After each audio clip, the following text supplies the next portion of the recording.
From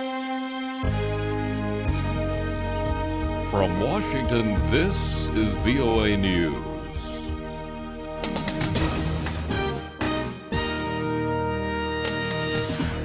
Coming up, the latest on the Syrian conflict.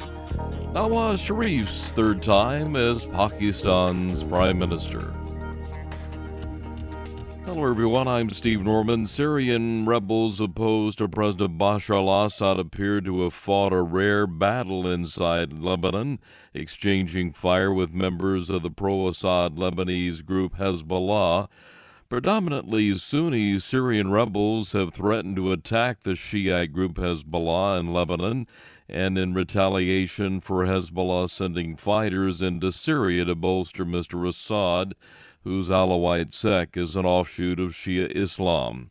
Several rockets fired from Syria have struck Lebanese strongholds of Hezbollah, such as the Bekaa Valley and southern Beirut, in recent days. Egypt's High Court has ruled that Parliament and a group of lawmakers who wrote the Constitution were not legally elected. VOA's Elizabeth Arrott has more from Cairo. The Constitutional Court says the nation's Shura Council was elected under flawed election laws, but it ruled the body will stay seated until new elections are held. Shura members are Egypt's sole lawmakers, after the High Court last year ordered the lower house, traditionally the more influential body, disbanded. The court also ruled against the 100-member constitutional drafting panel, but it was not immediately clear what effect it would have on the document itself. The rulings are the latest in a series of challenges lobbed back and forth between the government and Egypt's judiciary. Elizabeth Arrett, VOA News, Cairo. Palestinian President Mahmoud Abbas has asked academic Rami Hamdallah to form a new Palestinian cabinet. In the West Bank, Hamdallah is president of Al-Najah University in Nablus, where he is also an English professor. He will be replacing Salam Fayyad, who quit in April and formally leaves office this month. Fayyad, a U.S.-educated economist, frequently clashed with Mr. Abbas. Hamdallah is a member of Mr. Abbas's Fatah party and is chairman of the Palestinian Stock Exchange, and has led the Palestinian Election Commission since 2002. Turkish anti-government activists rallied in major cities for a third day on Sunday as Prime Minister Recep Tayyip Erdogan dismissed those involved in violent protest as what he called looters. At least 1,500 demonstrators attempted to march in the capital, Ankara, prompting police to fire tear gas to break up the gathering.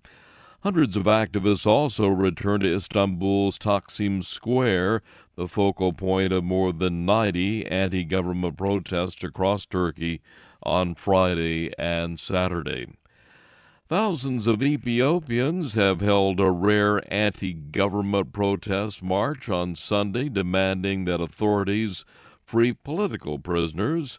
About 10,000 people demonstrated in Addis Ababa.